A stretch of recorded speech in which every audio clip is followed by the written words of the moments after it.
কে রে? আমি কি স্বপ্ন দেখতেছি না সত্যি দেখতেছি? আমার বাজা নাই পড়ছে। তুই কেমনে কিছু না কইছে লাইলি? জানানোর মতো কোনো পরিস্থিতি ছিল না।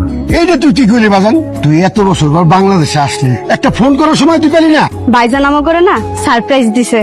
আপনি তো আমারও কিছু কইলেন না, এরকম হুট করে চলে আসলেন। ভাইজান আপনারা না আইফোন আনতে কইছিলাম, আপনি কি ভুলে গেছেন? তুমি এত ব্যস্ত হয়েছো কেন? দেখো না আমার বাপ জানে কত বড় লাগেজ আছে। এই লাগেজে যা কিছু আছে সব তো আমার জন্য আনছে, পাড়া প্রতিবেশীর জন্য তো আনে নাই। বাজান ব্যাগটা দে, আমি ঘরে লয়ে যাই। আমার ব্যাগে তো কিছু নাই। কিছু নাই মানে? ওই দেশ থেকে আমি একেবারে চলে আইছি, আর কোনোদিন যাবো না। তুই সব কি করতেছিস বাপ? হবা, আমার একটা বড় রোগ হয়েছে। বিদেশের কোম্পানি আমারে ওইখান থেকে একেবারে পাঠায় দিছে। বিমানের টিকিটটা ধরা দিয়ে কইলো তুমি যাও। আমি চলে আইছি। তার মানে তুই আর কোনোদিন বিদেশ যাইতে পারবি না? না মা, আর যাইতে পারো না। হায় হায় রে, আমার তো সব শেষ। আমি কই যাবো? কান্দাকাটি বন্ধ করো। বাবা রাসেল, তোর বাপে রূপালী গুবাই যাইব। রূপালী শাশুড়ি নাকি অনেক অসুস্থ। কি গো আম্মা, কি হইছে না? তোর বাপে যা দেই হোক, তারপরে না বুঝবো কি হয়েছে। ঠিক আছে, তাহলে আব্বার পাঠায় দাও। আব্বা তুই যাও।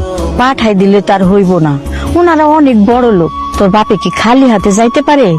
লজ যায় তোরে কইতে পারতাছে না। কিছু টাকা দেস না বাপ, মানে কিছু কিনা টিনা লয়ে যাইব আর কি। আমি কই থেকে টাকা দিব? আমি কেমনে আইছি তোমরা তো খুব ভালো করেই জানো। তাছাড়া আমার নিজের চিকিৎসার টাকাই তো আমি পাইতেছি না। টাকা দিবি না ভালো কথা, এত কথা শোনানোর কি আছে? ভালোভাবে কইলেই তো পারতি। রাখি আর সাধে বাড়িতে কি হয় না হয় খোঁজ খবর রাখো। বাড়িতে আবার কি হইব? তোমার গুণধর বড় ভাই সে বিদেশ থেকে চলে এসেছে একবারে। হ, আমার লগে রাস্তায় দেখা হয়েছিল। ও দেখাও হয়ে গেছে, তাহলে তো সবই জানো। হ্যাঁ নাকি অনেক বড় রোগ হয়েছে, একবারে দেশে পড়ছে। এখন আমাকে সংসারে কি হইব ভাবতে পারতেছো? তোমার ভাইরে আজকের মধ্যেই আলাদা করবা। আব্বা, আব্বা ডাক্তার ভাব, আমার বড় বলাই যে বিদেশ থেকে একবারে পড়ছে, তার নাকি আবার অনেক বড় রোগ হয়ে গেছে গা। এই রোগীর বসে বসে খাওয়াবো কারা? আমিও তো তাই চিন্তা করতেছি। বাপরে, ও তো না কেউ চলে আসে। আমরা কি করুন তুই ক? এইগুলো হইলো তোমার পোলার চালাকি, বুঝছো? তোমার পোলা ইচ্ছা করে এই কাম করতেছে। তুমি তোমার পোলার আলাদা করে দাও, আর নইলে আমার এই পরিবার থেকে আলাদা করে দাও। রাসেল, তোর লগে আমার কিছু গুরুত্বপূর্ণ কথা আছে। কি কই বাবা কও? তুই আজকে থেকে তোর বউরে নিয়ে আলাদা খাবি। আলাদা খাবো মানে? হ্যাঁ, আলাদা খাবি।